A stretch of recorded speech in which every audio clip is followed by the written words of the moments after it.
ছোট বাচ্চা আয়েশা, আল্লাহর হাবিব সাল্লাল্লাহু আলাইহি ওয়াসাল্লাম হঠাৎ করে দরজার মধ্যে চলে আসেন। আম্মাজান আয়েশা সিদ্দিকা দরজার দিকে যখন তাকানোর পর দেখে দরজা থেকে একটা আলোক বিবাহে গোটা অন্ধকার কেটে গোটা ঘর আলোকরাজি হয়ে গিয়েছে। আম্মাজান আয়েশা সিদ্দিকা ভালোভাবে তাকান আর দেখেন এটা তো যেমন তেমন ব্যক্তি নয়, এটা তো আমাদের সকলের পয়গম্বর, আমাদের নবীর নবী, সকলের রাসূলের রাসূল হযরত মুহাম্মদুর রাসূলুল্লাহ সাল্লাল্লাহু আলাইহি ওয়াসাল্লাম। ওনার চেহারা মুবারকের আলোয় আজকে গোটা ঘর যে অন্ধকার, সেই অন্ধকার মুহূর্তের মধ্যে কেটে গিয়ে অন্ধকার আলোকরাজি হয়ে গিয়েছে। আমাদের নবী কত সুন্দর। এক সাহাবী বলেন, মা রাআইতু আহসানা মিন ওয়াজহি রাসূলিল্লাহ, আমি আল্লাহর রাসূলের চেহারা থেকে অধিক সুন্দর জিনিস আর কাউকে দেখতে পাই নাই। এত সুন্দর। এই কারণে আম্মাজান আয়েশা সিদ্দিকা বলেন, সূর্য, দুনিয়ার একটা সূর্য আছে আর আমার কাছেও একটা সূর্য আছে। দুনিয়ার সূর্য উদিত হয় সকাল বেলায় বাদা সুবহি ওয়া শামসি তাতলু বাদা সালাতিল ইশাই, আর আমার সূর্য উদিত হয় এশারের পর, আর সেই সূর্যটার নাম হচ্ছে মুহাম্মাদুর রাসূলুল্লাহ সাল্লাল্লাহু আলাইহি ওয়াসাল্লাম। সুবহানাল্লাহ। بغير مقصده جو تقوى سے حاصل مال، الفت میں برابر کے وفا ہو کہ جفا ہو،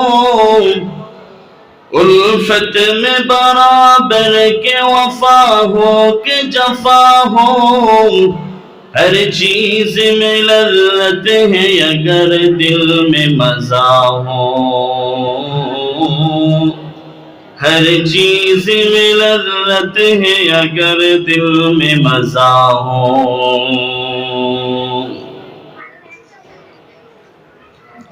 পাগলা মাজার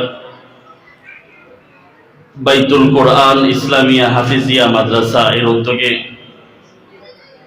আজকে ওয়াজ ও দোয়ার মাহফিলে আয়োজিত আজকের এই মাহফিলের সম্মানিত সভাপতি এবং উপস্থিত বাংলার প্রত্যন্ত অঞ্চল থেকে আগত মুসলিম ভাইয়েরা, পর্দার অন্তরালে শ্রবণদাতা মা ও বোনেরা, বয়ান শুরু করার পূর্বে কিছু আরজ আপনাদের সামনে আমি পেশ করব। সেটা হচ্ছে, ছোট ছোট বাচ্চারা আশেপাশে প্রচন্ড কথা বলতেছে, তো আমরা যারা আশেপাশে বাচ্চাদের সাথে আছি তাদেরকে একটু শান্ত করে দেব। গভীর রাত পর্যন্ত কথা বলা, এটা চিকিৎসা বিজ্ঞানের আলোকেও এটা ক্ষতিকারক, পাশাপাশি এটা একজন মুসলিমের জন্যই শুধু নয়, আশরাফুল মাখলুকাতের জন্য আল্লাহ প্রদত্ত যে একটি নিয়ামত ঘুম, সেই ঘুমেরও মারাত্মক পর্যায়ের ব্যাঘাত সৃষ্টি হয়। তো দীর্ঘ রাত অবধি কথা বলা এটা ঠিক নয়। তাই আল্লাহ তাআলার যদি তৌফিক হয়, অল্প সময়ের মধ্যে গুরুত্বপূর্ণ কিছু কথা আমি আপনাদের নিকট আরজ করব। তাই আমরা কেউ কথাবার্তা না বলি, এদিক সেদিক আমরা না তাকাই, আমরা সকলেই যিনি কথা বলছেন এখানে বসে তার দিকে আমরা মুতাওয়াজ্জি হয়ে যাই। ইনশাআল্লাহ আমরা সকলেই পারবো না? ইনশাআল্লাহ। ভূমিকা ছাড়াই মূল আলোচনার দিকে আমি চলে যাব। একজন মানুষের জীবনের পরিপূর্ণতা তখনই ফুটে ওঠে যখন তার মধ্যে মৌলিক চারটা দিক খুঁজে পাওয়া যায়। কয়টা দিক? চারটা দিক। এক নাম্বার জামাল, সৌন্দর্য। কোন ব্যক্তির মধ্যে যদি খুঁজে পাওয়া যায় এই ব্যক্তির প্রতি স্বাভাবিকভাবে অন্য ব্যক্তি অন্য মানব তার প্রতি আকৃষ্ট হয়। দ্বিতীয় নাম্বার হচ্ছে কামাল, পূর্ণাঙ্গতা, গুণাবলীর দিক দিয়ে। যেরকম একজন মানুষ যদি দেখতে শুনতে অসুন্দরও হয়, গুণাবলীর দিক দিয়ে, আচার আচরণের দিক দিয়ে, স্বভাব চরিত্রের দিক দিয়ে, কথাবার্তার দিক দিয়ে যদি বিনম্র হয়, আদবওয়ালা হয়, শিষ্টাচার সম্পন্ন যদি হয়, সে যদি কালা কুচকুচেও যদি হয়, তাকেও মানুষ বুকের সাথে মিলিয়ে নেয়। ঠিক না বেঠিক? দ্বিতীয় নাম্বার। 3 নাম্বার আপনার কারাবাত, আত্মীয়তা। আপনার নিকট আত্মীয়র মধ্য থেকে সবচেয়ে বেশি যে আপনার নিকটের, স্বাভাবিকভাবে তার প্রতি আপনি আকৃষ্ট হবেন। যেরকম আপনার সন্তান, আপনার পিতা, আপনার মাতা। 4 নাম্বার আপনার ইহসান। যে ব্যক্তি যত বেশি আপনার প্রতি অনুগ্রহ করবে, দয়া দেখাবে, যত বেশি দয়াদ্র হবে, তত বেশি আপনি তার প্রতি আকৃষ্ট হবেন। তাহলে কয়টা গুণ বললাম? 4টা গুণ। ভূমিকা ছাড়াই সোজা সাপটা আপনারা কথা বুঝে নেবেন। 1 নাম্বার হচ্ছে জামাল, সৌন্দর্য। দ্বিতীয় নাম্বার হচ্ছে কামাল, গুণাবলীর দিক দিয়ে পরিপূর্ণতা। তৃতীয় নাম্বার হচ্ছে কারাবাত, আত্মীয়তা। চতুর্থ নাম্বার হচ্ছে ইহসান। এই 4টি গুণ যদি কোনো ব্যক্তির মধ্যে খুঁজে পাওয়া যায়, তাহলে সে ইনসান হিসাবে বলেন, মানব সভ্যতার চূড়ান্ত পর্যায়ের দিক দিয়ে যদি বলেন, সে হচ্ছে পরিপূর্ণ। কিন্তু ঘাটাঘাটি করে যদি আমরা দেখি দুনিয়ার মধ্যে এই 4 গুণ যদি আমরা অ্যানালাইসিস করি, ঘাটাঘাটি করি, কোনো ব্যক্তির মধ্যে খুঁজে পাওয়া যায় নাই, কোনো মানবের মধ্যে খুঁজে পাওয়া যায় নাই, কোনো মানব সম্প্রদায়ের মধ্যে খুঁজে পাওয়া যায় নাই। একমাত্র আসমান, জমিন, গ্রহ, নক্ষত্র, তারকারাজি, যত সৃষ্টি রয়েছে, সমস্ত সৃষ্টির শ্রেষ্ঠ আশরাফুল মাখলুকাত, নবীদের মধ্যে সবচেয়ে শ্রেষ্ঠ নবী সরওয়ারে কায়নাত, আকায়ে নামদার, তাজদার মদিনা, ফখরুল আম্বিয়া মুহাম্মদুর রাসূলুল্লাহ সাল্লাল্লাহু আলাইহি ওয়াসাল্লাম, একমাত্র ওনার মধ্যেই এই 4টি গুণ পরিপূর্ণভাবে ফুটে উঠেছে। সুবহানাল্লাহ। জামালের দিক দিয়ে দেখেন, আল্লাহু আকবার, কত সুন্দর চেহারার অধিকারী। কামালের দিক দিয়ে দেখেন, এমন কোন গুণ নেই রাসূলের মধ্যে নাই।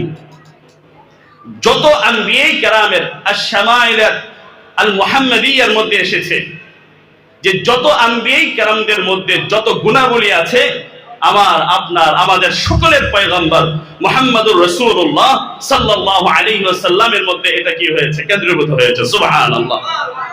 কারাবাত, আত্মীয়তার দিক দিয়ে বলেন, ওনার চেয়ে নিকট আত্মীয় দুনিয়ার মধ্যে আর একজনও নাই। এমনকি আপনার পিতা মাতার চেয়ে বেশি নিকটে কে? মুহাম্মদুর রাসূলুল্লাহ। আর ইহসানের কথা তো বাদই দিলাম। সুন্দর, কেমন সুন্দর ছিলেন আমাদের পয়গম্বর।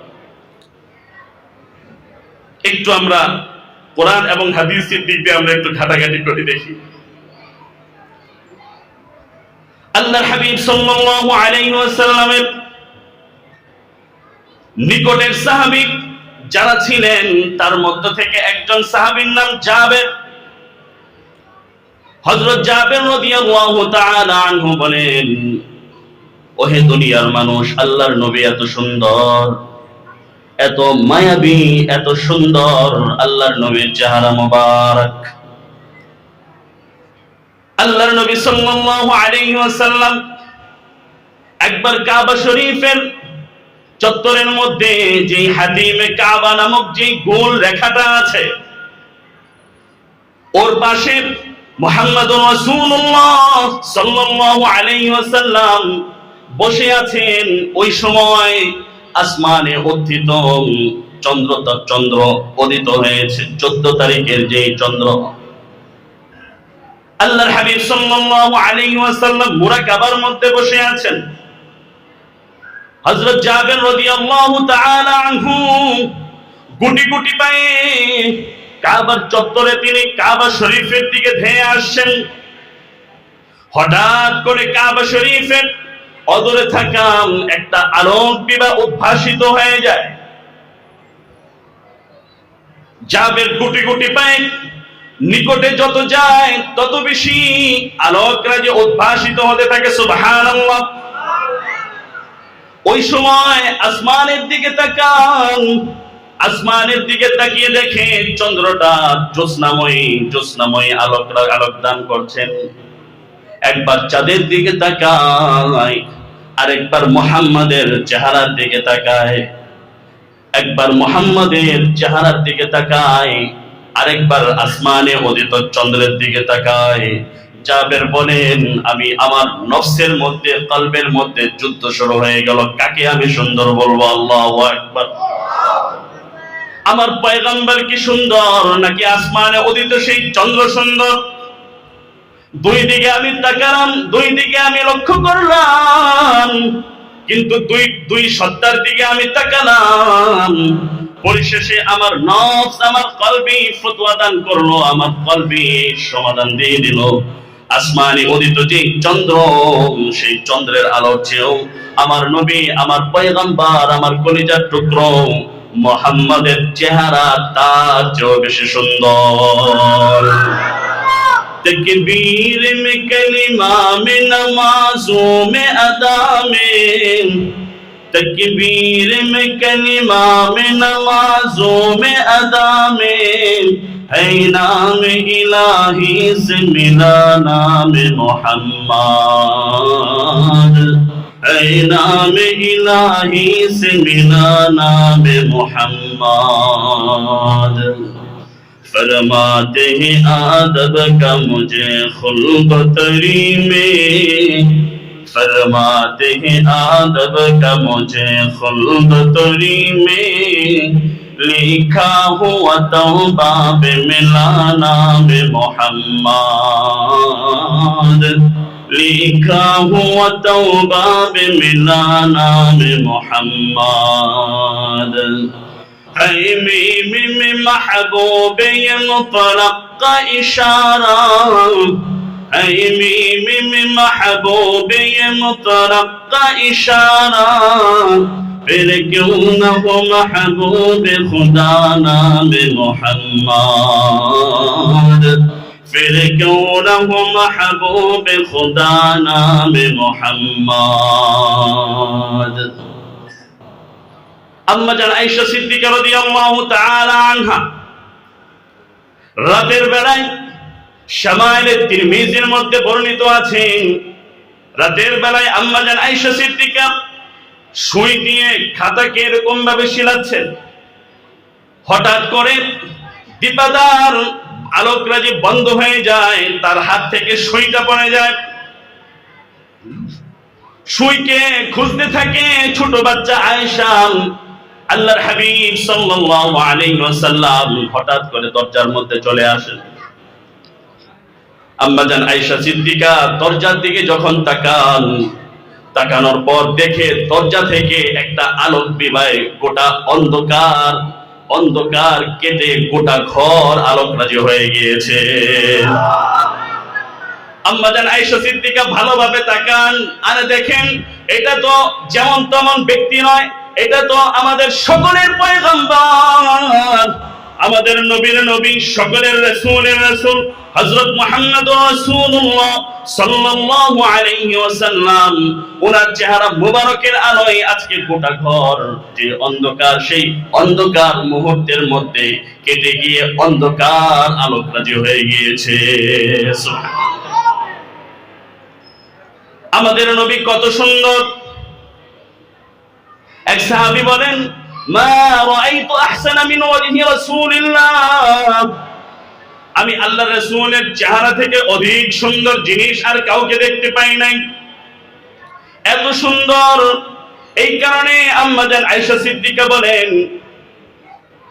সূর্য, দুনিয়ার একটা সূর্য আছে, আর আমার কাছেও একটা সূর্য আছে। দুনিয়ার সূর্য উদিত হয়, দুনিয়ার সূর্য উদিত হয় সকাল বেলায়, বাদা সুবহি ওয়া শামসি তাতলু বাদা সালাতিল ইশাই। আর আমার সূর্য উদিত হয় এশারের পর, আর সেই সূর্যটার নাম হচ্ছে মুহাম্মাদুর রাসূলুল্লাহ সাল্লাল্লাহু আলাইহি ওয়াসাল্লাম। সুবহানাল্লাহ, রাসূল কত সুন্দর জামাল, কোন ধরনের জামাল! হযরত ইউসুফ আলাইহিস সালাতু ওয়াস সালামকে গোটা দুনিয়ার অর্ধেক সৌন্দর্য দান করেছেন। সুবহানাল্লাহ। কিন্তু আমাদের রাসূলের সৌন্দর্য এত সুন্দর, চেহারার এত রূপ ও মাধুর্য, ওনার চেহারা মোবারক দেখে কাফের ছিল, ওনার চেহারা মোবারক দেখে ইসলাম ধর্ম গ্রহণ করে ফেলেছেন। সাহাবায়ে কেরামদের মধ্য থেকে একজন প্রসিদ্ধ শায়ের ছিলেন, যার নাম হাসান ইবনে সাবিত রাদিয়াল্লাহু তাআলা আনহু। হাসান ইবনে সাবিত অনেক বড় একজন কবি ছিলেন। যখন তিনি বিধর্মী ছিলেন, মক্কার কাফের মুশরিকরা বেঈমান তাকে কি করলো? হাতে নিয়ে আসলো, অনেক ধন সম্পত্তি দান করলো। হাসানকে বললেন, হে হাসান, তুমি যদি মুহাম্মদকে কবিতার মাধ্যমে তাকে যদি তুমি লাঞ্ছিত করতে পারো, আমরা তোমাকে আরো অঢেল ধন সম্পত্তি দান করব। নাউজুবিল্লাহ। হাসান ইবনে সাবিত রাদিয়াল্লাহু তাআলা আনহু রাজি হয়ে গেলেন। তখনও তিনি কাফের ছিলেন। গুটি গুটি পায়ে মুহাম্মাদের নিকট চলে আসলেন। আসার পর আল্লাহ রাসূলের চেহারা মোবারকের দিকে যখন তাকালেন, তখন হাসান তিনি নিজের অজান্তেই বলে ফেললেন, হে মুহাম্মদ, আমি তো তোমাকে কবিতার মাধ্যমে ঘায়েল করতে এসেছি। তুমি একজন মিথ্যা একজন ব্যক্তি, কিন্তু আমার এই দিল, আমার এই চোখ, আমার এই সত্তা, এটা তো কোশ্চিন কেন এটা বলে না যে তুমি একজন মিথ্যাবাদী নবী। আমার দিল, আমার চোখ, আমার চর্মচক্ষু, আমার বিবেক, আমার প্রতিটি অঙ্গ প্রত্যঙ্গ সাক্ষ্য দিচ্ছে তোমার মতো এত সুন্দর চেহারা, এত চমৎকার চেহারা কোশ্চিন কেন মিথ্যা কোনো ব্যক্তি হতে পারে না।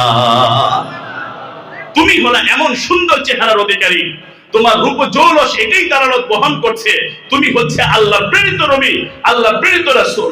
অতএব এখনই আমাকে তুমি ইসলাম ধর্ম গ্রহণ করাও।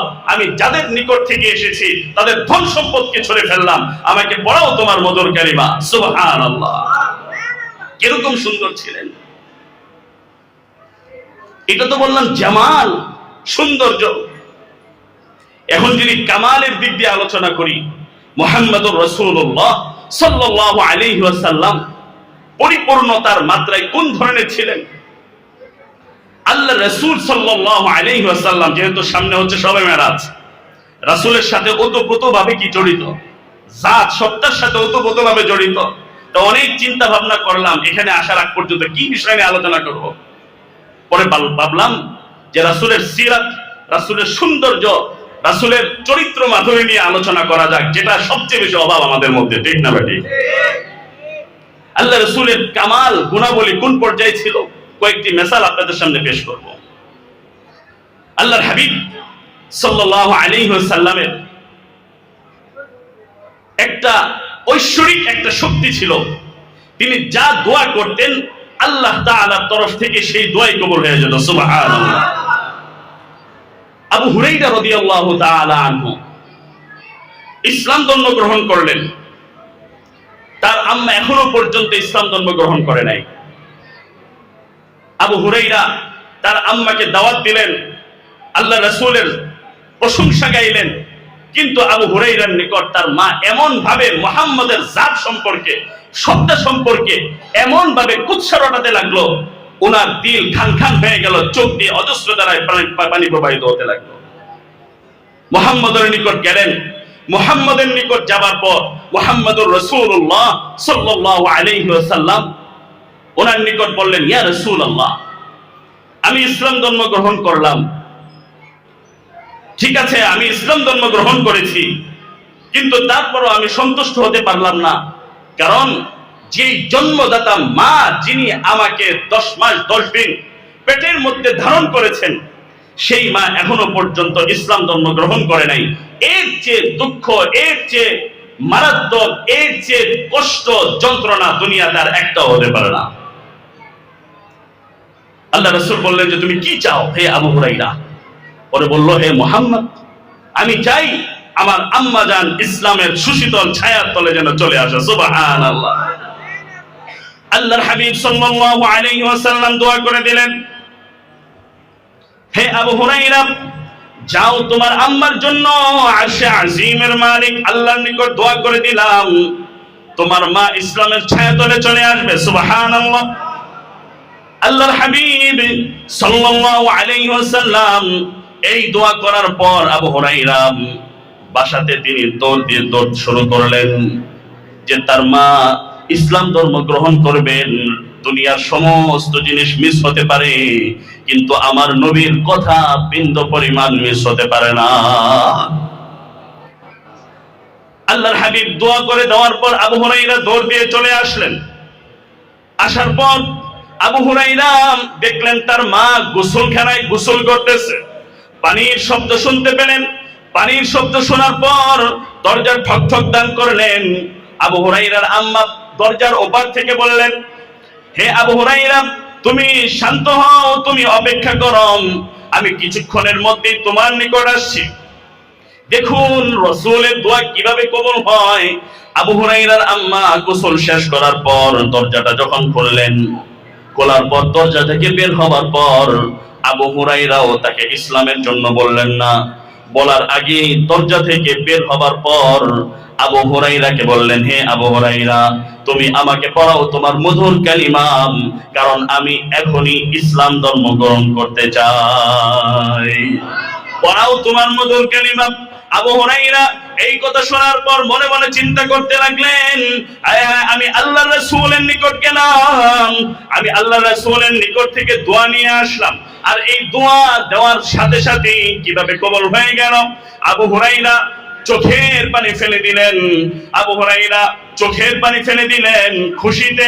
তার মাকে বললেন, পড়ো আমার সাথে, লা ইলাহা ইল্লাল্লাহু মুহাম্মাদুর রাসূলুল্লাহ।